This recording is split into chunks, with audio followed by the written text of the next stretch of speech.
KPM. Cikgu. Pika baru sampai ke? Baru je sampai, cikgu. Ya Allah, sesak ni trafik tadi. Haus saya ni, cikgu. Cikgu ada sediakan air pagi ni. Dah boleh. siap dah dengan cawan sekali. Aha. Cikgu nak suruh Pika rasa dua-dua sekali air. Boleh, cikgu. Haus kan? Haus sangat, cikgu. Minum dulu. Kenapa ada berbeza warna tudung botol ni, cikgu? Rasa dulu, baru tahu. Okey, rasa yang ni pula. Lega, cikgu. Oh, ada lagi? Oh, okey. Saya cuba. Ada rasa tak? Rasa macam lain macam sikit. ada berbeza lah sikit, cikgu. Tapi nampak macam sama je, cikgu. Sama kan? Apa Sama bezanya? tapi berbeza. Ya, cikgu. Sebab hari ni kita nak belajar berkaitan dengan apa topik kita hari ini? Sumber air ke, cikgu? Ya, kita Cikgu, saya nak belajar lebih lanjut lah, cikgu. Okay, boleh. Kita Jom. akan belajar topik hari ini ialah Sumber air. Jom, cikgu.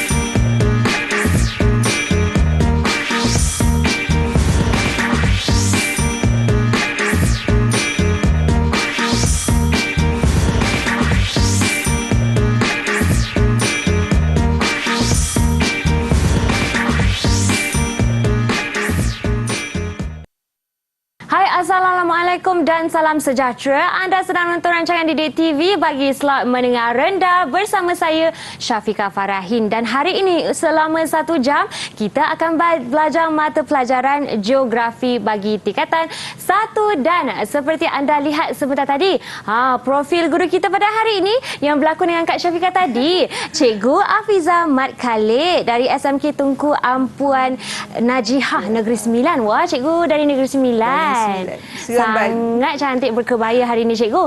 Dan tentunya bersama kita dalam studio ini adalah cikgu jurubahasa isyarat kita, iaitu Cikgu Aida Zainul Azizdin dari SM Pendidikan Khas Vocational Merbuk Kedah. Hai cikgu, apa khabar? Okey, baik cikgu. Dan tentunya dalam setiap kelas mendengar rendah kita ada murid-murid kita kan. Jom kita perkenalkan mereka di belakang saya ini. Hai, salam sejahtera dan Assalamualaikum semua.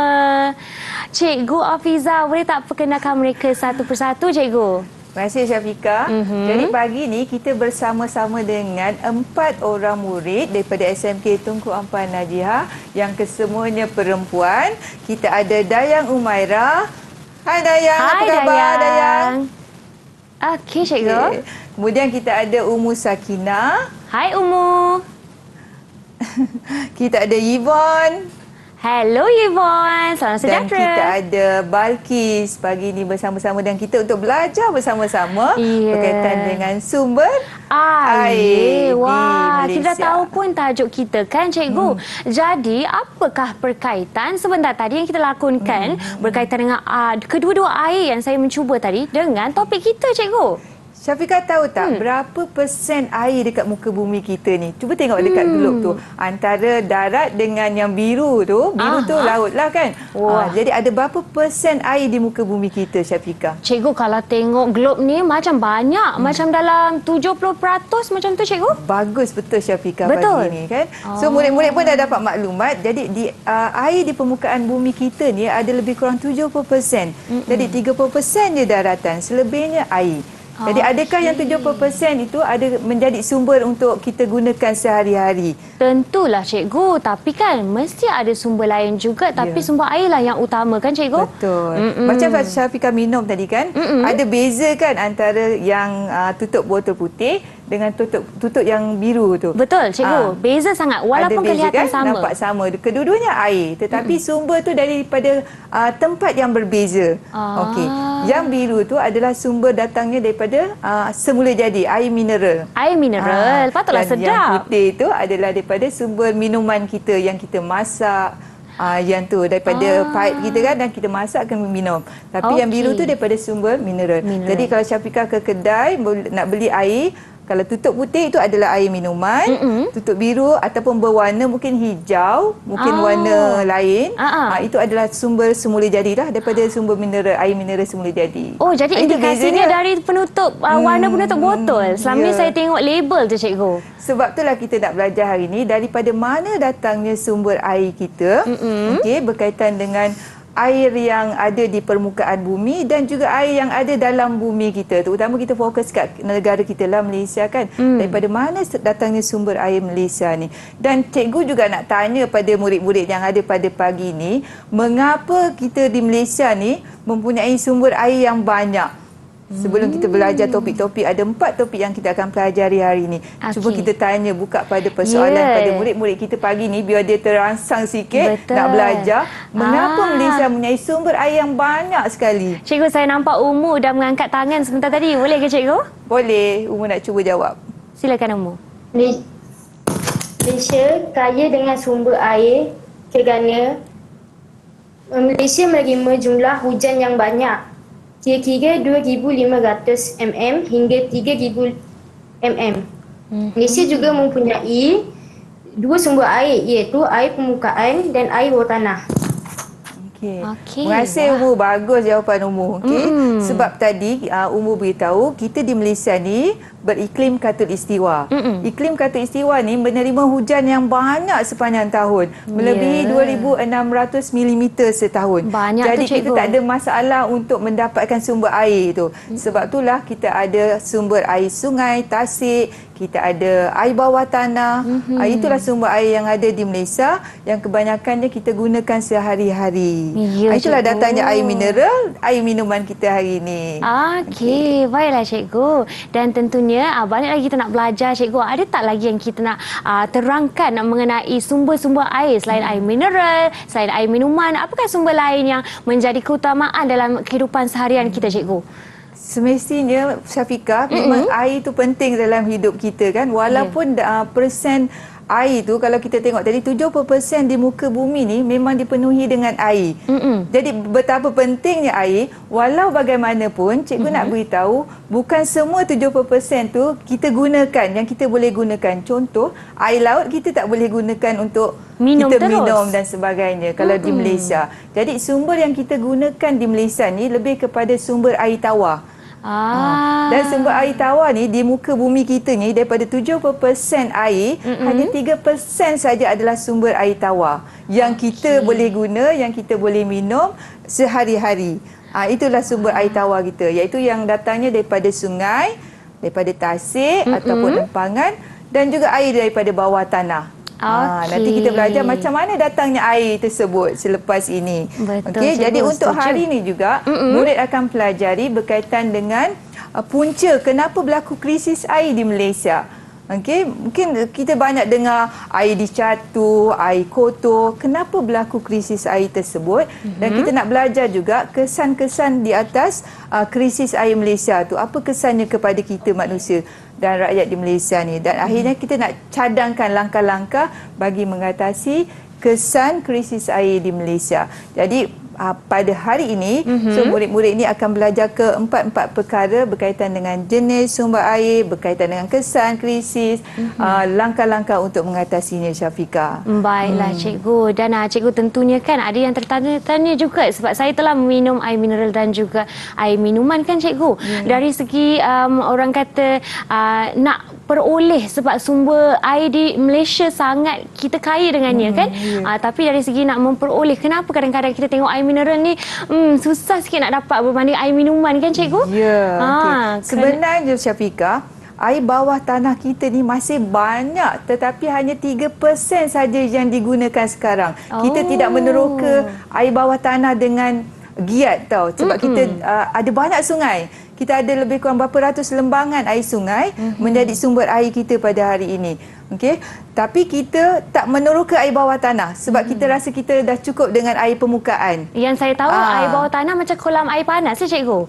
Kolam air panas. Ya, suka untuk bermandi-mandian. Baiklah, cikgu kita berehat sebentar ya. Dan kembali selepas ini untuk tajuk kita sumber air di Didik TV KPM.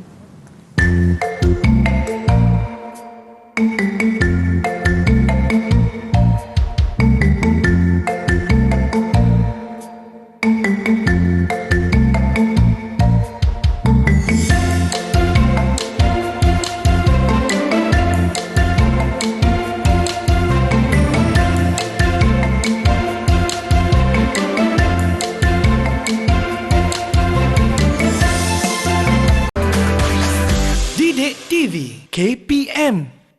Hai murid-murid, jom masuk ke kelas kita. Pada hari ini, mata pelajaran kita Geografi dan tajuk kita pada hari ini adalah sumber air. Baiklah semua, kita pun telah mengenali jenis-jenis sumber air di Malaysia. Tetapi kali ini, apakah contohnya dan juga krisis sumber air yang kita hadapi pada masa kini?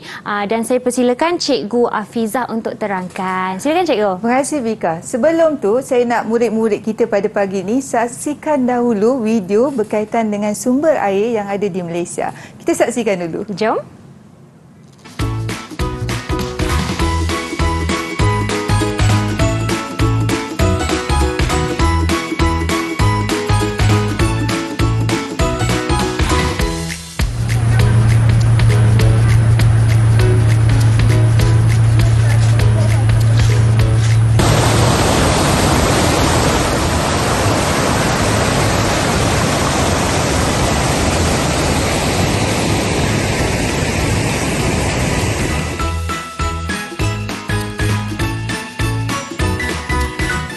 Wah, Cikgu Afizah, banyak sebenarnya sumber air yang boleh kita peroleh dari sungai, dari tasik kan Cikgu?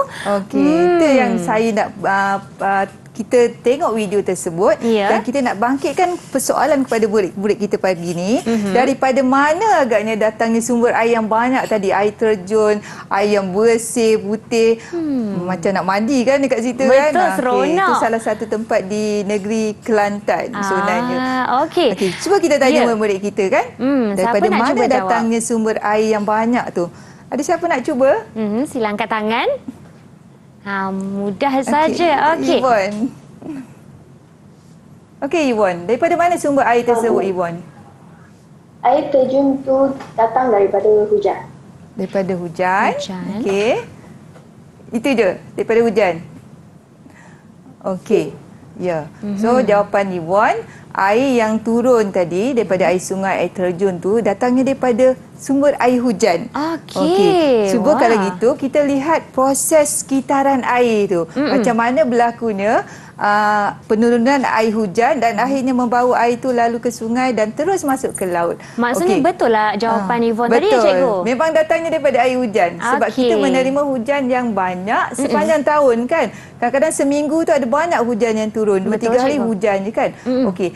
Cikgu nak minta tolong Syafiqah untuk cuba siram pokok tersebut. Ibaratnya siraman tu adalah air hujan. Simulasi ya Cikgu? Okey, ya. Baiklah. So pokok-pokok tu kita ibaratkan sebagai hutan. Okey. So, kalau Syafiqah tengok dan murid-murid pada pagi ni, air itu akan turun sebagai hujan dan meresap ke dalam tanah Cikgu? Kan? Dan sebahagiannya dia akan masuk dalam aliran sungai. Oh, yang ini ya Cikgu? Ya, okey.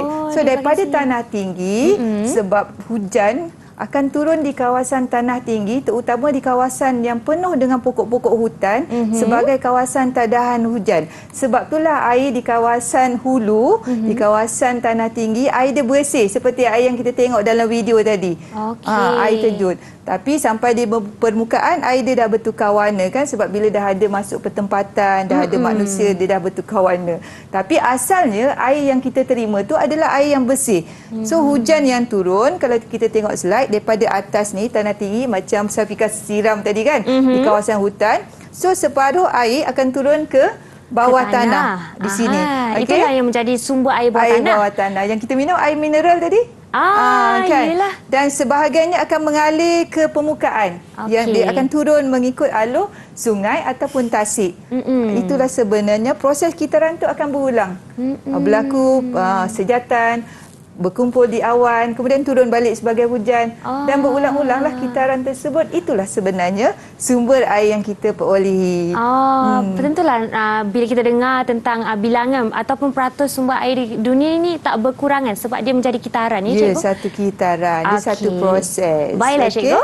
Seterusnya. So, kita nak teruskan, kita ada berapa lembangan sungai kat Malaysia ni? Kita ada banyak lembangan sungai, hampir 150 lembangan sungai di Malaysia yang membekalkan sumber air yang kita gunakan sehari-hari dan hampir 5,000 bilion meter padu air bawah tanah yang kita belum teroka sebenarnya. Yang air masuk bawah tanah tadi tu yang meresap lagi. yang kita masih belum teroka sebab kita mewah dengan sumber air permukaan. Okey.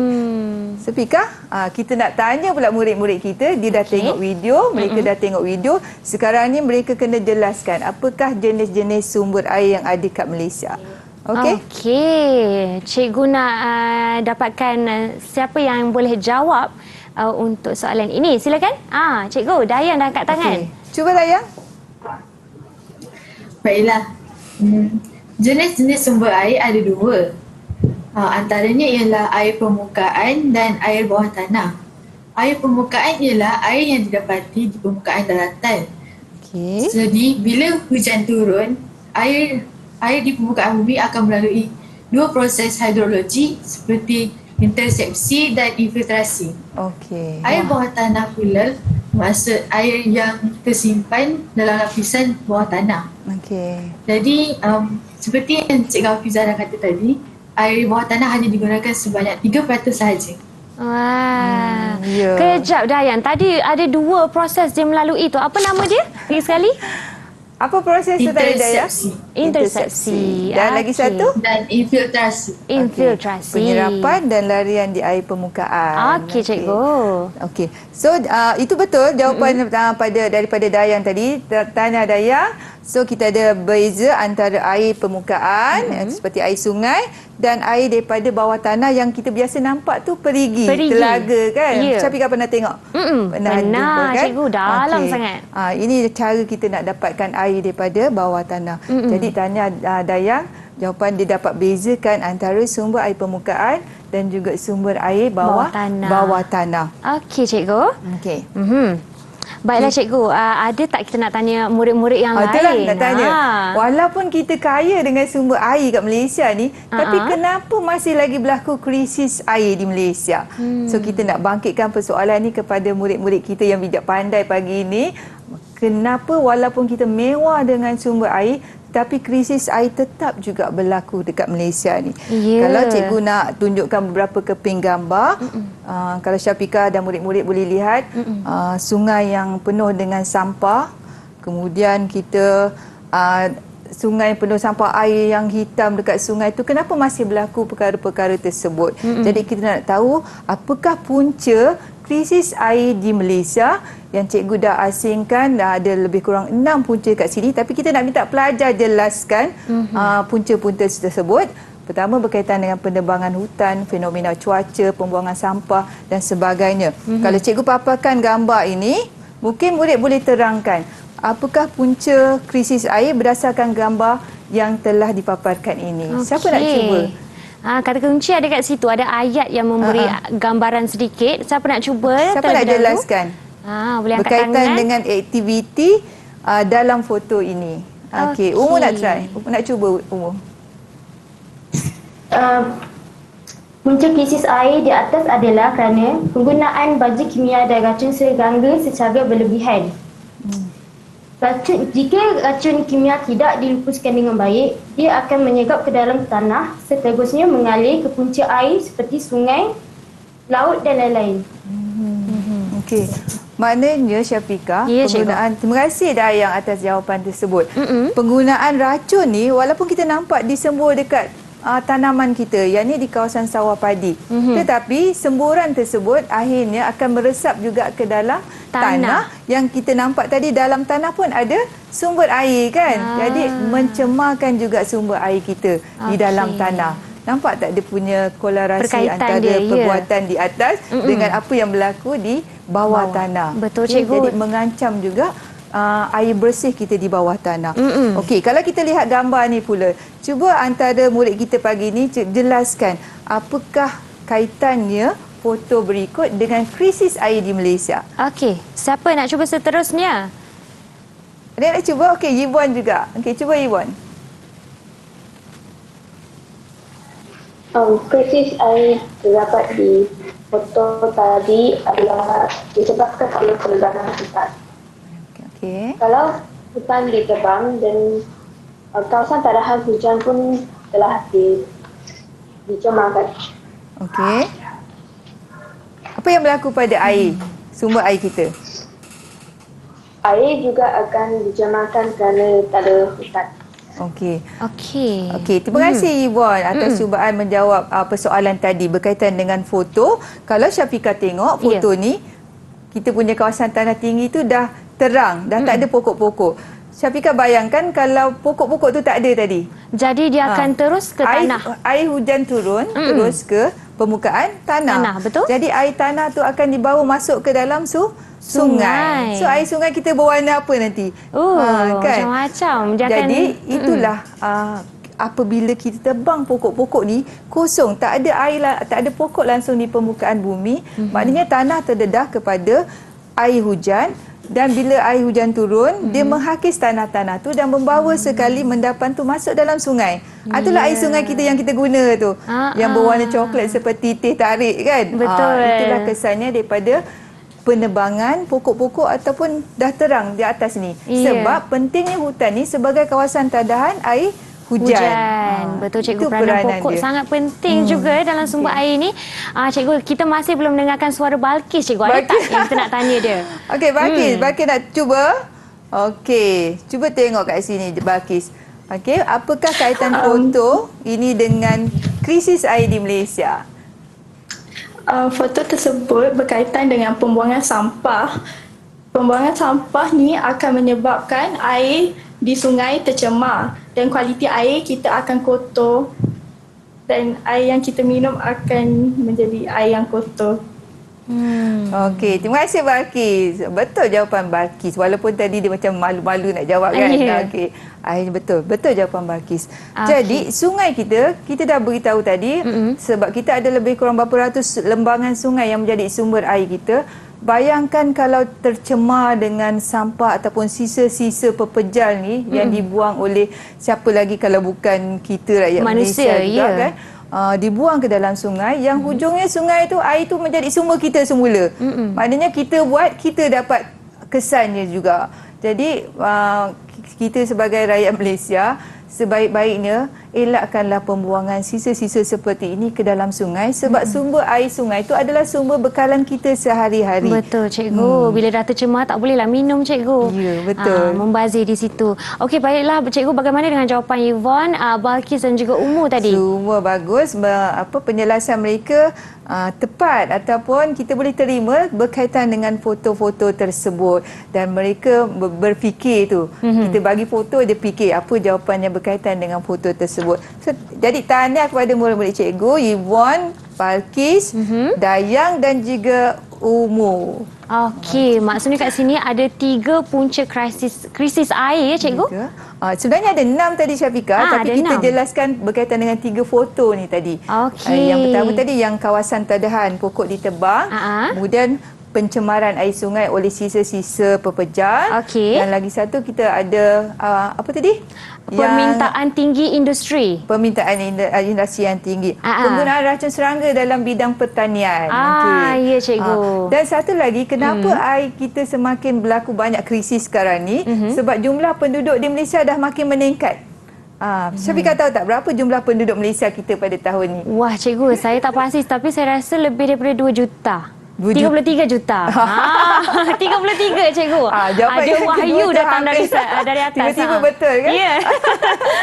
Okey, jumlah penduduk kita sekarang dah menghampiri lebih kurang 32.7 juta pada tahun ini. Jadi setiap tahun jumlah penduduk akan meningkat. Bila jumlah meningkat, permintaan terhadap air kita juga akan meningkat. Jadi bilangan penduduk tu sangat penting untuk menentukan sumber air juga. Okey, cikgu, jom kita berehat sebentar, minum air sekejap ya.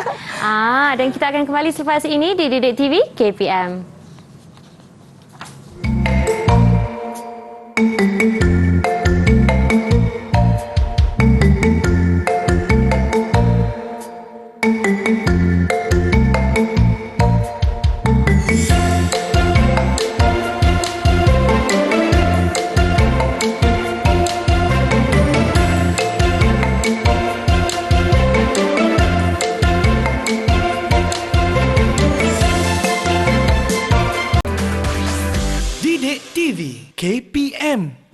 Baiklah murid-murid semua, jom masuk ke kelas. Hari ini mata pelajaran kita Geografi dan tajuk kita sumber air. Dan kali ini, segmen ini kita akan beri fokus kepada langkah untuk mengurangkan krisis sumber air. Dan kita ada Cikgu Afizah di studio untuk menerangkan langkah-langkah tersebut. Silakan Cikgu. Tapi sebelum tu Syafiqah, sebelum kita nak tengok langkah-langkah yang kita nak dengar idea daripada murid-murid kita pagi ini, apakah langkah untuk mengatasinya, kita kena tahu kesan-kesan daripada punca-punca yang mereka dah pelajari tadi. Punca pembuangan sisa ke dalam sungai, punca penebangan pokok di hutan, penggunaan racun. So, apakah kesannya kepada sumber air kita pada hari ini? Jadi, kita nak tahu juga berkaitan dengan gambar tadi, pembuangan sisa, apakah kesan kepada sumber air kita sekiranya kejadian ini terus berlaku? Apakah kesan tersebut murid-murid kita dalam talian? Okey. Cikgu dah senaraikan beberapa, cuma kita perlukan penjelasan yang lebih lanjut supaya mereka berfikir apakah kesannya yang berlaku terhadap bekalan air kita. Kesan ke atas tanah tadi, kesan kepada flora dan juga fauna, serta kepada diri kita juga sendiri. Apa kesannya? Mungkin kita boleh dengar suara daripada sebenarnya tadi Balkis yang segan awal tadi, dia telah angkat tangan Cikgu. Oh, Balkis nak cuba. Okey, Balkis. Apa kesan dia, Balkis? Balkis nak terangkan yang mana satu, Balkis? Saya nak terangkan pasal kepupusan flora dan fauna. Okey. So, macam mana kesannya? Pencemaran air akan mengakibatkan flora dan fauna pupus dan mati. Disebabkan pencemaran air ini, flora dan fauna mati, ekosistem tak akan seimbang. Okey. Dan dia akan mengancam kehidupan manusia. Okey.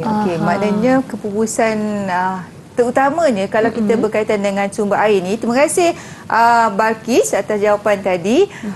Balkis memilih kesannya berlaku kepupusan kepada flora dan fauna.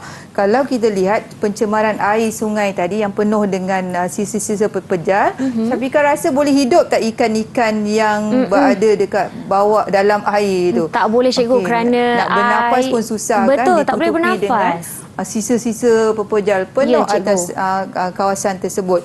Jadi contoh dia macam ni lah, ikan-ikan mati. Air pun menjadi toksik Cikgu. Air toksik, pembuangan sisa-sisa daripada mana?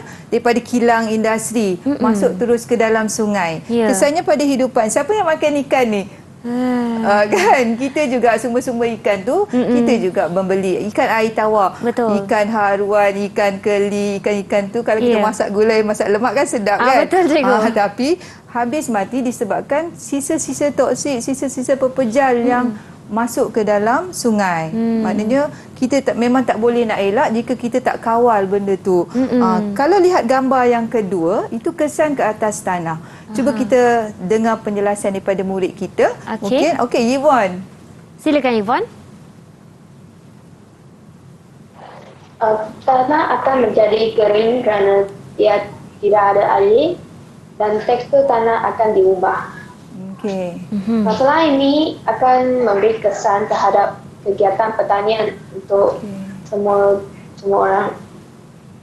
Seperti penanaman padi, dan ini akan menjejaskan bekalan makanan dalam negara kita. Bagus Yvonne. Kita lihat gambar tu Syafiqah. Gambar tu sebenarnya di kawasan sawah padi.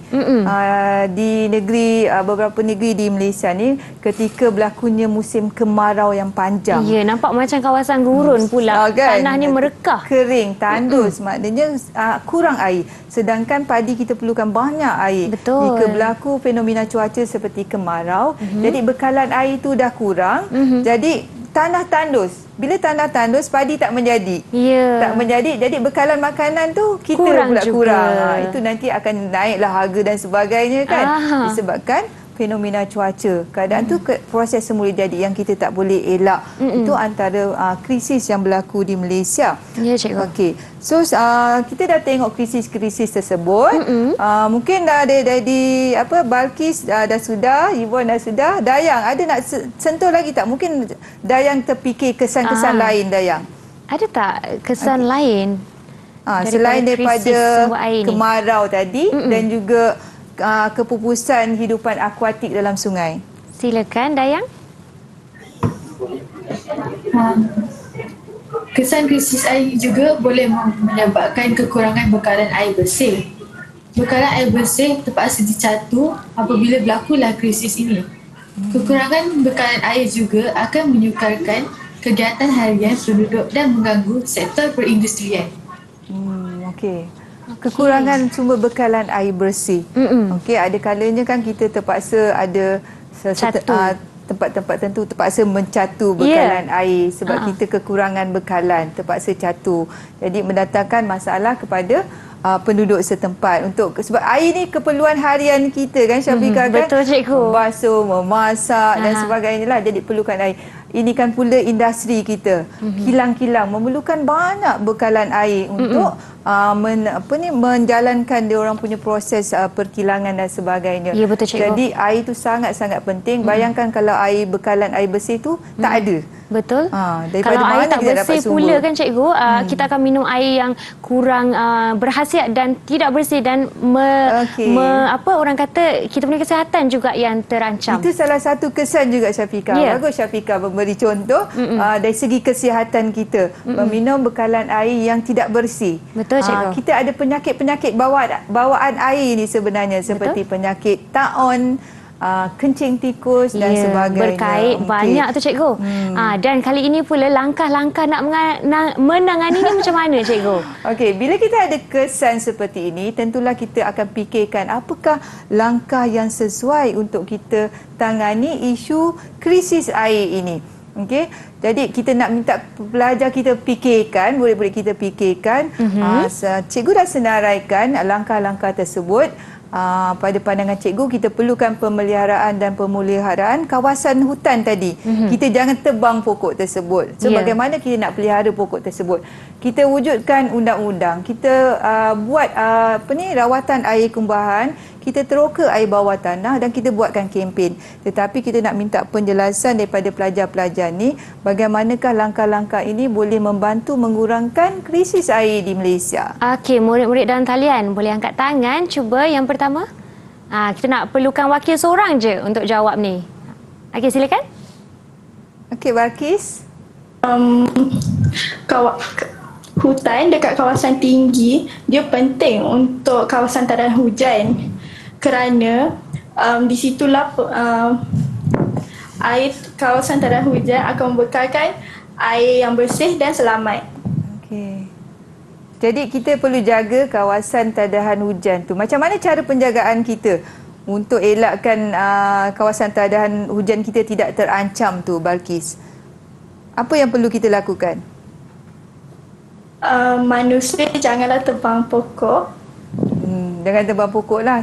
Okey, betul. Kita tak boleh tebang pokok sesuka hati di kawasan hutan. Jadi cara bagaimana kita nak elakkan penebangan yang tidak terkawal ni, itu yang kita wujudkan hutan simpan. Okey, kita wujudkan juga taman negara yang diwartakan oleh kerajaan kita. Kita ada banyak taman negara kat Malaysia, hutan simpan kekal, bertujuan untuk memastikan bekalan air kita sentiasa bersih. Bersih, ya cikgu. Dan contoh lain untuk mengurangkan krisis air ada tertera di sini juga ya cikgu. Okey, kita akan berehat sebentar cikgu dan kembali selepas ini di Didik TV KPM.